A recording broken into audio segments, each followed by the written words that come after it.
Ons maak die Bybels oop by Josua en daarvan hoofstuk 2. Josua deel van die geskiedenis van Israel, die intog geskiedenis, die beloofde land, 'n land wat aan Israel beloof is deur die Here baie lank tevore, 'n 40 jaar oponthoud, 'n suiwering van Israel, ons kan dit hervormingsgeskiedenis noem, en nou is hulle by die punt om die land binne te gaan. Ons het reeds hoofstuk 1 daarvan behandel, om die Here se verlossingsplan daarin raak te sien, vandag hoofstuk 2, en ons gaan saam lees vanaf die eerste vers. Kom ons bid saam. O Here, ons Here,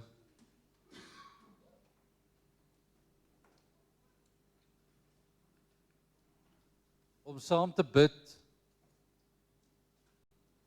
en voor U in teenwoordigheid te wees, is waarlik 'n voorreg. Want om saam met U in U teenwoordigheid U woord aan te hoor, is om te hoor, Here. Wanneer U deur die Gees ons lei om te verstaan, is dit 'n voorreg, Here. En daarom is ons opregte begeerte dat U ook nou sal spreek, sodat ons kan hoor, ons kan begryp, en dat hierdie waarheid ook deel van ons lewe sal wees.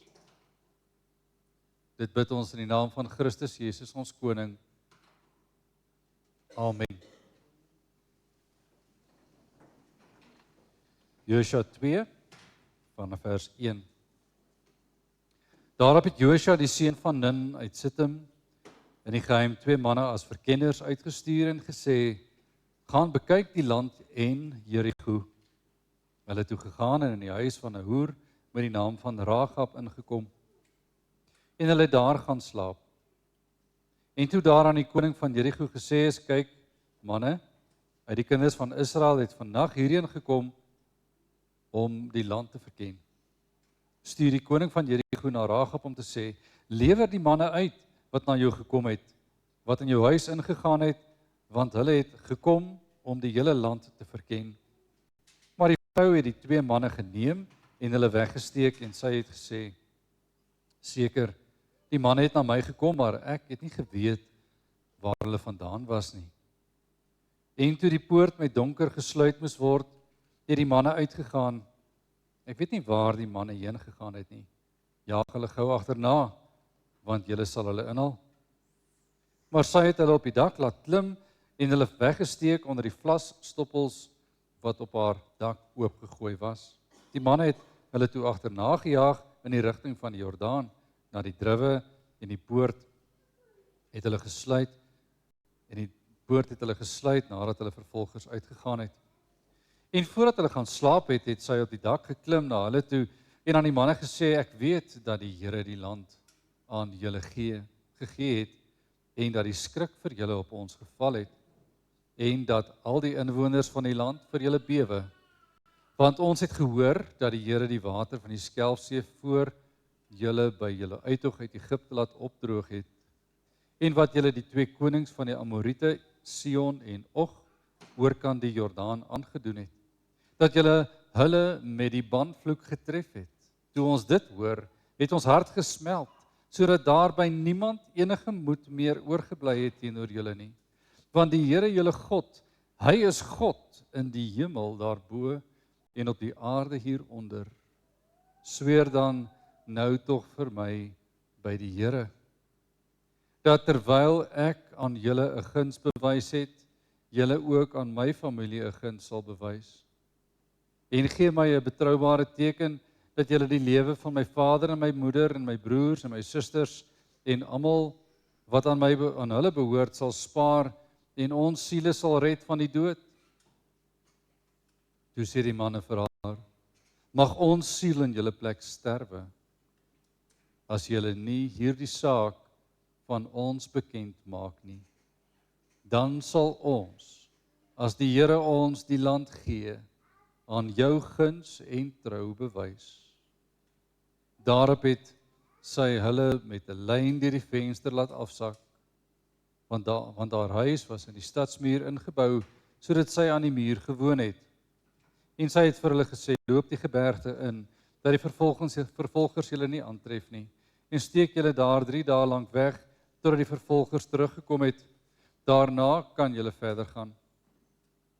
Toe sê die manne vir haar, ons sal ontslae wees van hierdie eed aan jou, wat jy ons laat sweer het. Kyk, as ons die land inkom, moet jy hierdie gedraaide rooi lyn, waarmee jy ons laat afsak het, aan die venster vasbind. En jy moet jou vader en jou moeder en jou broers en jou hele familie by jou in die huis versamel. Elkeen wat dan uit die deure van jou huis buitentoe gaan, die se bloed sal op sy hoof wees, en ons onskuldig. Maar elkeen wat by jou in die huis sal wees, die se bloed sal op ons hoof wees, ingevalle hand teen hom is. Maar as jy hierdie saak van ons bekend maak, sal ons ontslae wees van die eed aan jou wat jy ons laat sweer het. Daarop sê sy, soos julle sê, is dit goed. En sy het hulle laat gaan, en hulle het weggegaan, en sy het die rooi lyn aan die venster vasgebind. Hulle het toe weggegaan, en in die gebergte gekom, en daar 3 dae lank gebly, totdat die vervolgers teruggekeer het. Want die vervolgers het op die hele pad gesoek, maar niks gekry nie. Die 2 manne het toe weer van die gebergte afgeklim en deurgegaan, en by Josua die seun van Nun gekom, en hom alles vertel wat hulle ondervind het. Verder het hulle vir Josua gesê, sekerlik gee die Here die hele land in ons hand. Ja, al die inwoners van die land bewe selfs vir ons. Geliefdes van ons Here Jesus Christus, ons bestudeer vandag Josua 2. En die vraag wat opkom is, hoe werk die Here? Hoe gebruik die Here omstandighede? Hoe gaan die Here te werk as hy met mense te doen kry wat in sy plan moet deel wees? Wie kies hy? Waar vind hy hulle?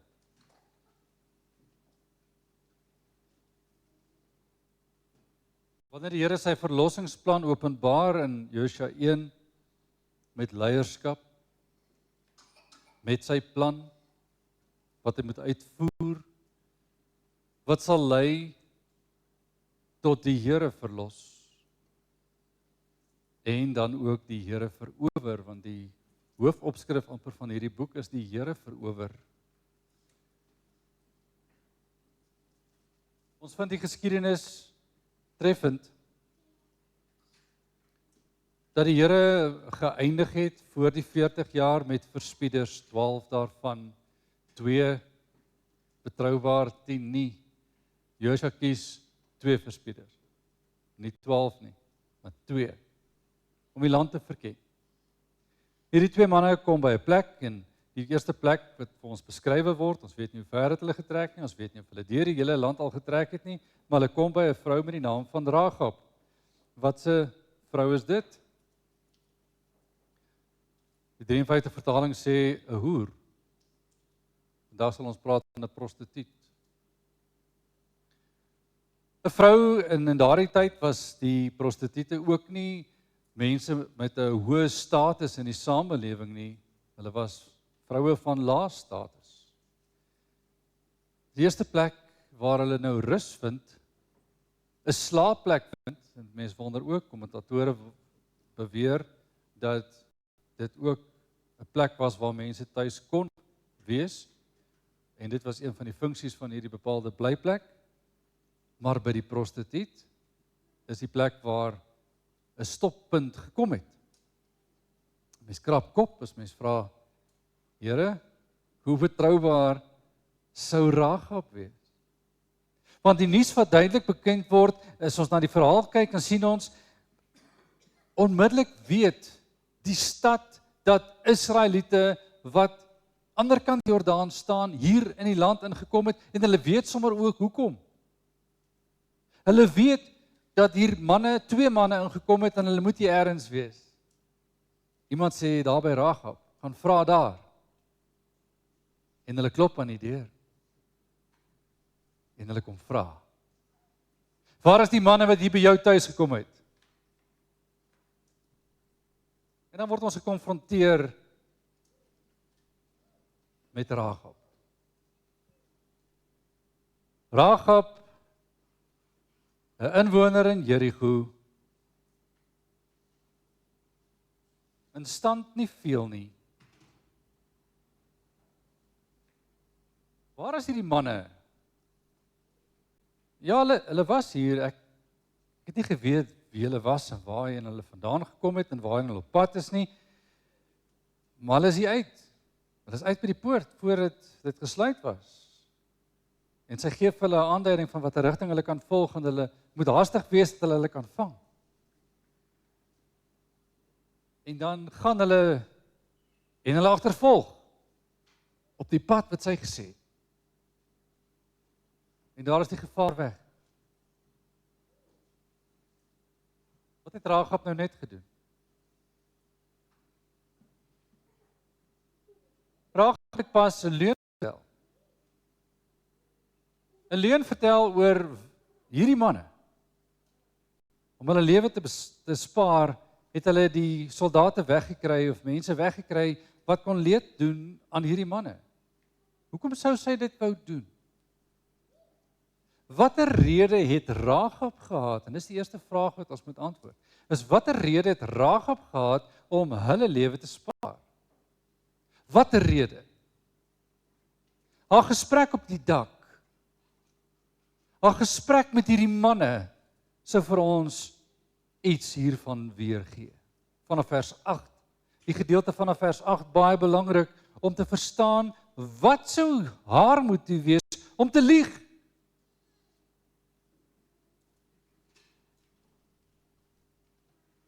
Ons lees vers 8, en voordat hulle gaan slaap het sy op die dak geklim na hulle toe en aan die manne gesê, ek weet, dis vers 9, ek weet dat die Here die land aan julle gegee het en dat die skrik vir julle op ons geval het en dat die inwoners van die land vir julle bewe. Rahab, hoe kan jy weet? Hoe kan jy weet wie ons is? Jy moet verstaan, ons is nie in die 21ste eeu nie. Daar word nie YouTube video's gemaak van wat gebeur het in die geskiedenis. Inligting loop nie soos dit vandag loop nie. Maar inligting het geloop. Nuus het versprei. 'n Wonderbaarlike verspreiding van goeie nuus het plaasgevind en dit het Jerigo bereik. En as jy kyk na die landskap van Israel, is die Jordaanrivier, daai middelste streep soos ek die vorige week verduidelik het, wat deur die land loop en hulle staan reg aan die regterkant van daai blou streepie. Hulle staan aan die buitekant van daardie Jordaanrivier. Soos 'n vliegdekskip wat parkeer voor die vasteland wat ingeneem gaan word. So het Israel tente opgeslaan en hulle laar het versamel by die Jordaan. En Rahab sê, ek weet dat die Here die land aan julle gegee het en dat die skrik vir julle op ons geval het en dat die inwoners van die land vir julle bewe. Hoekom? Want, vers 10, ons het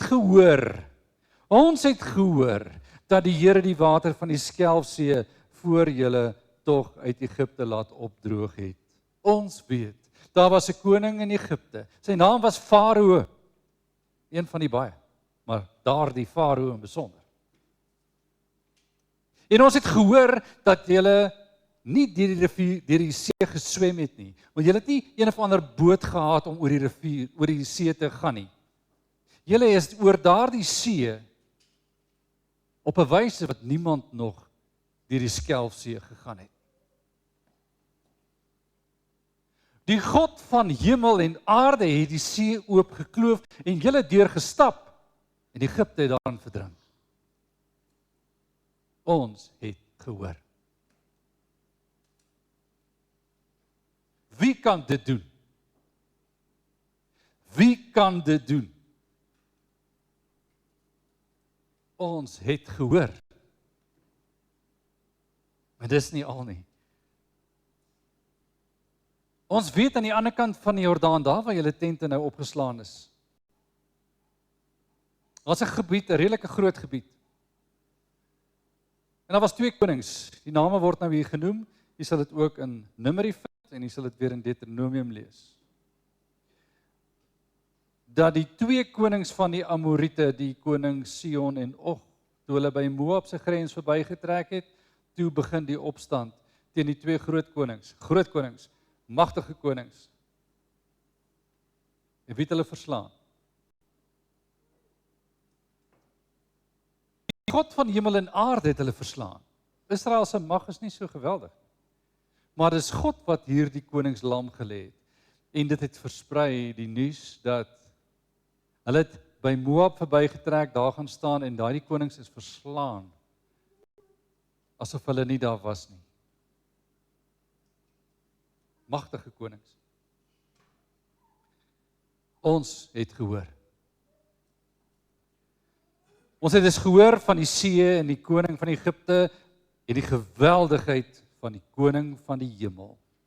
Ons het gehoor van die 2 konings wat moes sterf en die volke wat uitgewis is, maar wat hulle uitgewis is 'n belangrike woord, want die konings van die Amorite, Sihon en Og oor kan die Jordaan, wat aangedoen is aan hulle, en dat hulle met die banvloek getref is. Die woordjie banvloek gaan nou 'n kernwoord word. Want die banvloek het begin. Want 'n banvloek word altyd gekenmerk aan 'n totale uitwissing. Man, vrou, kind, selfs dier. Man, vrou, kind en dier. En die banvloek moet ons verstaan in die Ou Testamentiese manier van God se aankondiging van oordeel. Wanneer God finaal oordeel, sal hy uitwis alles wat bestaan wat nie glo nie. Die banvloek was gebruik soos die voorafskadu van die uiteindelike oordeel. En die wat getref is met die banvloek moet weet, as die Here so tref, dan is dit sy waarskuwing, en dis wat Openbaring ook leer. As die Here waarsku en hy tref man, vrou, kind, dier, maar net daai stad, net daai deel, hy tref nie alles en almal nie, dan is dit nog genade tyd in die lig van Openbaring wat sê net 'n deel sterf, net 'n deel word getref, sodat die wat nog nie glo nie kan hoor die Here alleen is God. Ongeloof is die hooftema van die inwoners van Kanaan wat Baal aanbid en die Kanaaniete vereer Baal asof Baal die reën stuur, asof Baal die kinders stuur, asof Baal gesinne vermeerder, versterk en laat lewe, asof Baal die graan laat groei en ons broodmandjies vol word. Al die eer aan Baal. Weer klink dit reg deur Kanaan. Die Here sê dis verby. Wanneer die see oopgekloof word, sê die God van die see, wat hom geskaap het, wat hom 'n plek gegee het, skuif eenkant toe, ek is in beheer van die ganse skepping.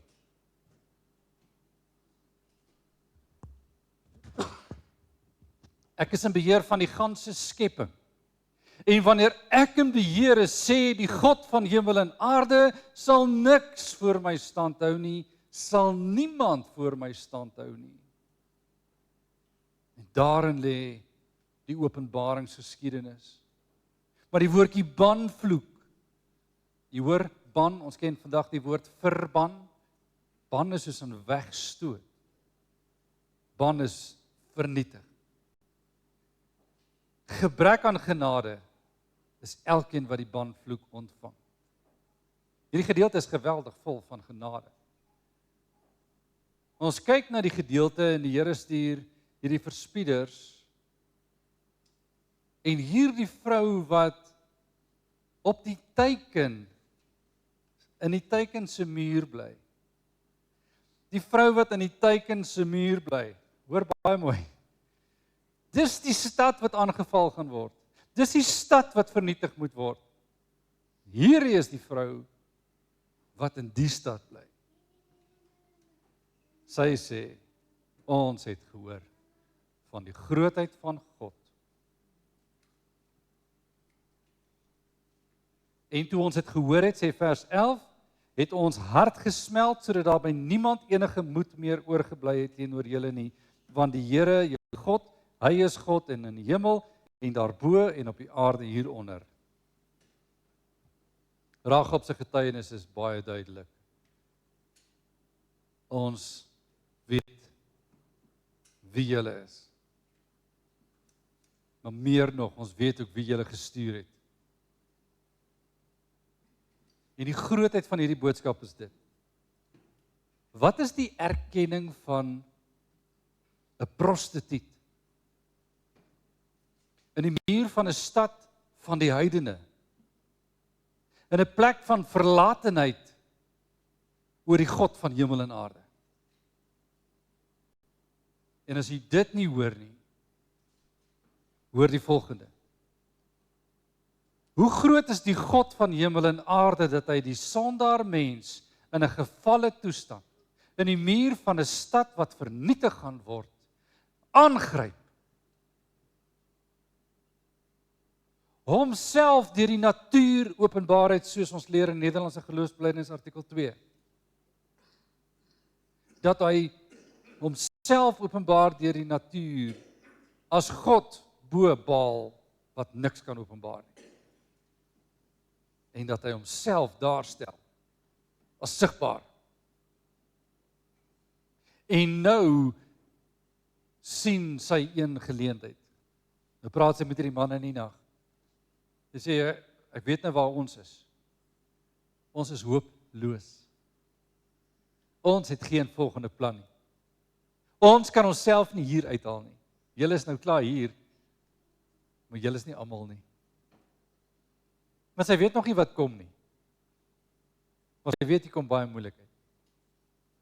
Want wat aan die kant die Jordaan gebeur het, is die voorskou. Dieselfde gaan julle tref. En dit is so. Dieselfde gaan hulle tref. Josua 6 sal dit beskryf. Ons kom daar. En wanneer die Here nou met hierdie vrou werk, dan sien ons haar raak in haar toestand van gebrokenheid. Benoudheid. En ons vra die vraag, maar wat is sy nou besig om te doen? Sy sê, doen my 'n guns. Doen my 'n guns. Ek het julle nou hier weggesteek. Wees my genadig, doen vir my iets terug. Spaar my in my huis wanneer julle kom. En jy sal lees, dis haar ouers, haar broers, susters en die se familie. Dis 'n groter groepie vir wie sy genade vra. Maar sy vra. En sy vra dat hulle eet sal aflê, dat hulle dit sal doen. Met ander woorde, dat hierdie God wat tot hier hulle gebring het, dat hierdie God, die God van Israel, die God waarop daar werklik hoop is, werklik waar nou sal doen en die getuie wees van hierdie eed, dat julle sal sê, ons sal keer dat iets met julle gebeur. Hulle maak 'n reëling met haar en hulle vertel vir haar, jy moet in hierdie vertrek wees as ons kom. Jy moet in hierdie vertrek wees. Jy moet in hierdie huis wees as ons kom. As jy buite hierdie huis is, gaan ons niks gaan doen nie. As jy in hierdie huis is, gaan daar vir jou genade kan wees. En dink bietjie aan oorlogssituasies. Hoe akkuraat moet jy wees met 'n inval? En as ons na Jerigo se inval kyk, hoeveel chaos daar moes wees. Om te sien, hierdie huis is die huis wat die Here bepaal het. Hierdie huis is die huis waar daar genade moet wees. Hoe sal dit gebeur dat niemand daar sterf?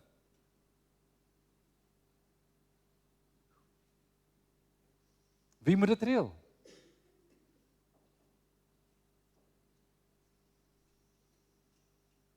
En hulle klaar gepraat het, en sy by die punt gekom het waar sy die manne moet laat gaan, laat sak sy hulle af met 'n tou uit die muur, en in die laaste gesprek word belangrike inligting gedeel. 'n belofte is nou gemaak, hulle sal haar spaar, en almal wat daar is. Die wat buite is op hulle self. Maar die wat in haar huis is, daar sal genade wees. En dan laat sy hulle afsak, en kyk na die manier.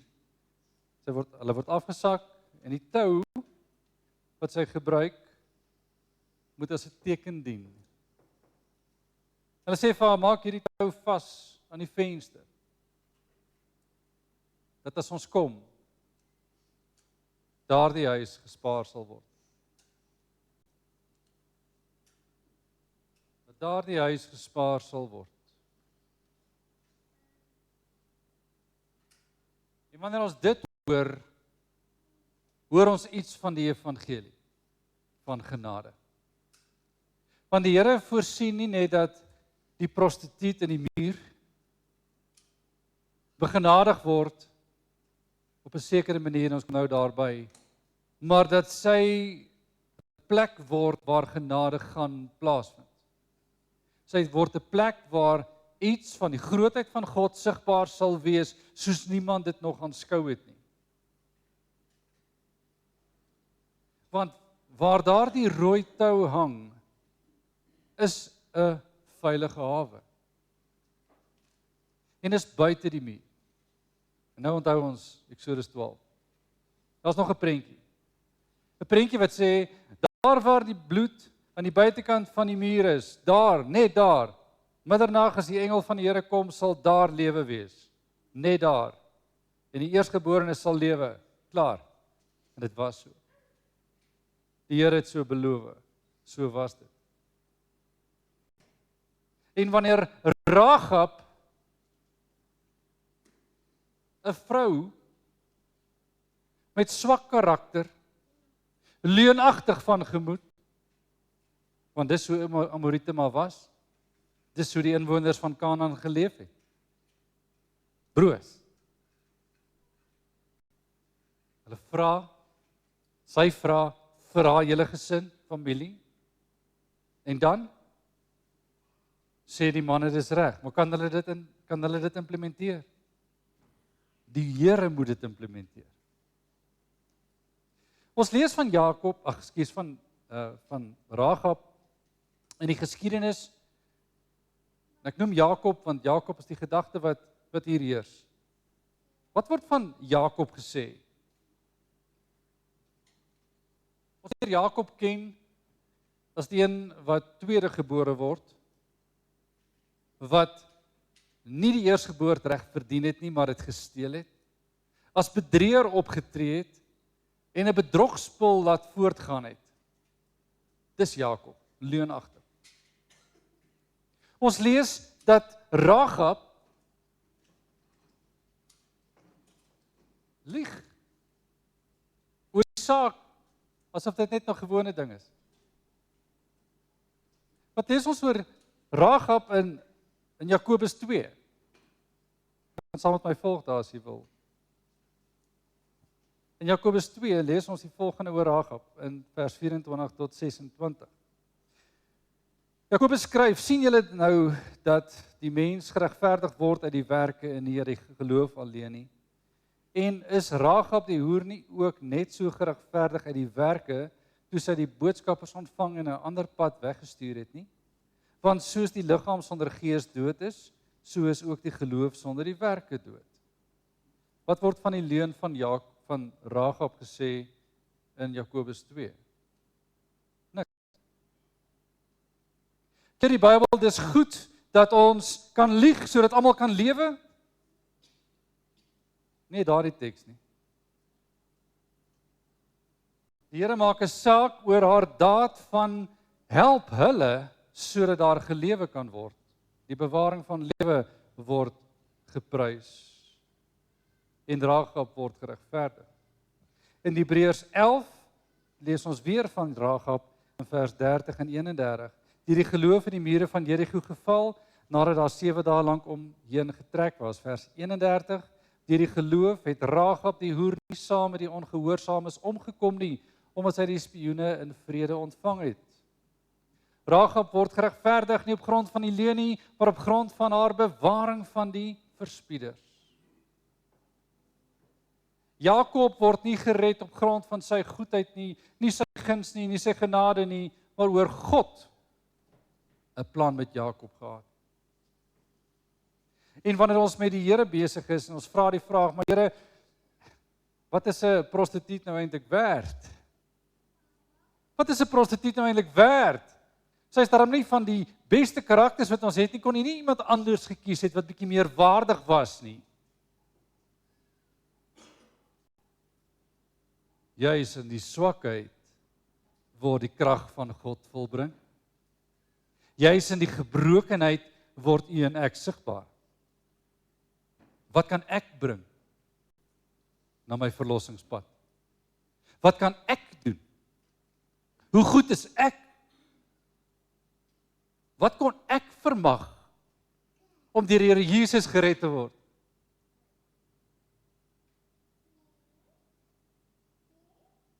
Die rooi tou is maar die teken. Die inval moet nog plaasvind. O, jammer Rahab, ons het die teken gesien, maar dit was bietjie te mekaar vandag toe ons ingeval het. En ag, dis arm net 'n prostituut, wat maak dit nou saak? Waar lees ons haar naam weer? Matteus 1 vers 5. Ons lees die naam van die vrou Rahab in Matteus 1 vers 5. Ekskuus, wat staan in Matteus 1? Die geslagsregister van Jesus Christus. Seker 'n drukfout. Dis dan 'n prostituut. Hoe kan haar naam daar staan? Hoe kan sy in 'n waardige lyn staan?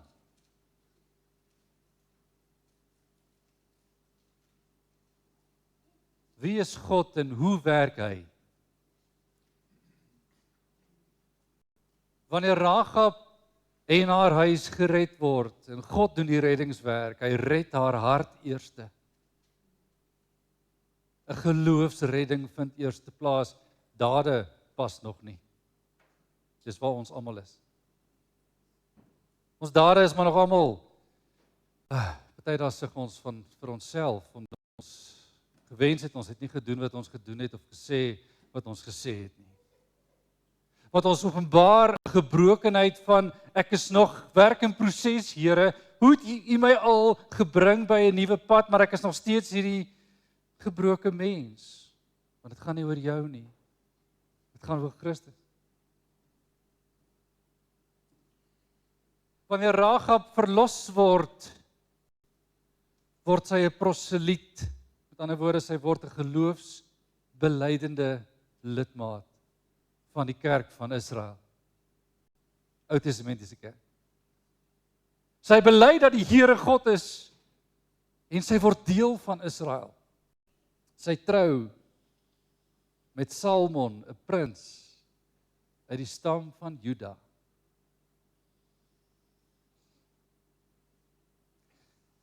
En Salmon, lees ons in Matteus 1 vers 5, was die vader van Boas. En ons leer Boas ken in die geskiedenis van Rut, wat 'n voorgeslag is in die stamlyn.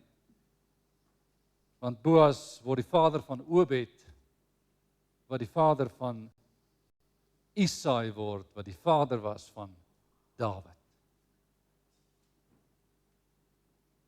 So wanneer Rahab se naam daar staan, dan sê maar hoe, wag Here, dis dan Rahab. Dis as gevolg van die Here wat dit Rahab is.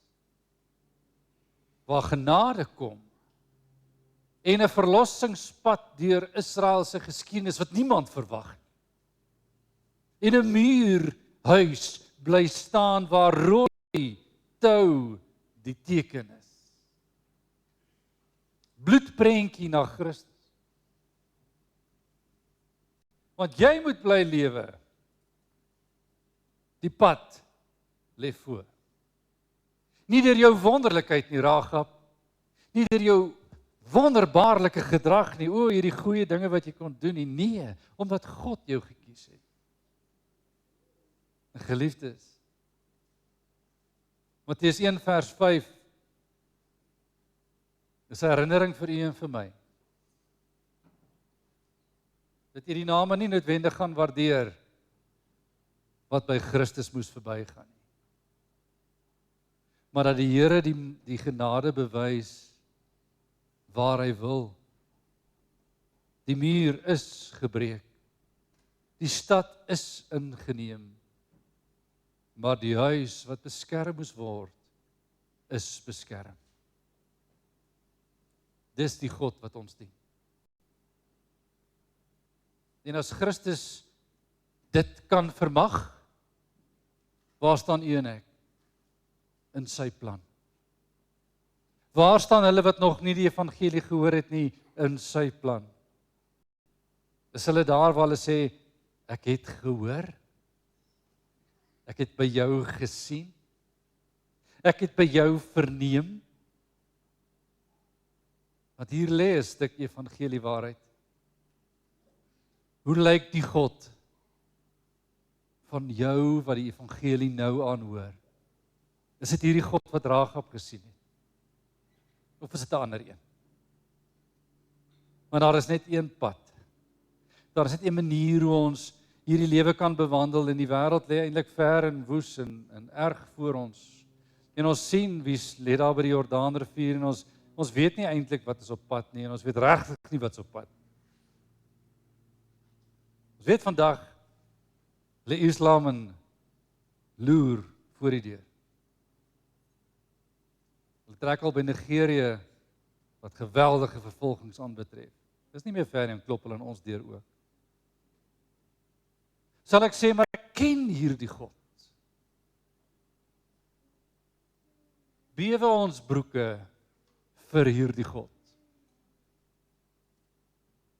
En nou staan ons daar by die verspieders en sê, weet julle, ons weet, ons het nie meer tyd nie. Dit gaan nou gebeur. Dink aan die gedagte van hierdie rooi tou. Hulle is af en sy maak die tou vas. Dit klink nie asof sy gewag het met die tou nie. Maar 'n geloofsgedrag is, ons maak nou die tou vas. Hulle sal kom. Hulle sal kom. Die Here hou sy beloftes. Mag ons ook sien, en dis in besonder wat ons aan dink vandag. Mag ons sien dat die Here swak persone gebruik. Dat hy swak persone gebruik. Met ander woorde, hulle wat swak in kragte is. Nie noodwendig sterk in karakter is. Maar dat hierdie gebrokenheid die sigbare evangelie word. Want die kerk is gebroken. Sy is swak en moet geklee word. Sy is koud en moet verwarm word. Sy is moeg en moet gehelp word om saam te loop. Sy's Rahab. Ons deel in Rahab. Want die Here het ons begenadig. Ons sien raak in Rahab dat die Here 'n Rahab gebruik om sy plan te volvoer. Rahab word gebruik in God se plan. Hoe gebruik hy enige iemand? Mag ons dit verstaan en mag ons dit glo. Amen. Ons bid saam.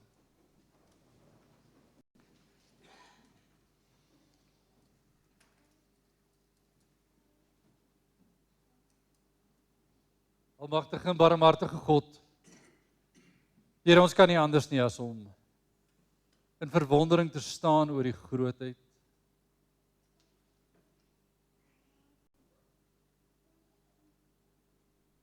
Dat ons as gebrokenes hierdie wêreld betree en steeds wandel in ons stikkindheid en ons afvalligheid, waar ons stryd teen die sonde en die kwaad. Ons bid, Here, dat U ons opnuut sal dra. Dankie dat U ons begenadig het. Te kan kyk na die kruis van verlossing. As 'n teken wat verhewe staan, ons kan dit nie mis nie. Ons kan dit nie mis nie. Want Christus laat hom nie mis nie. Laat ons opkyk, Here, en met geloof die pad bewandel wat U vir ons aanwys, veral in ons stuimige tye.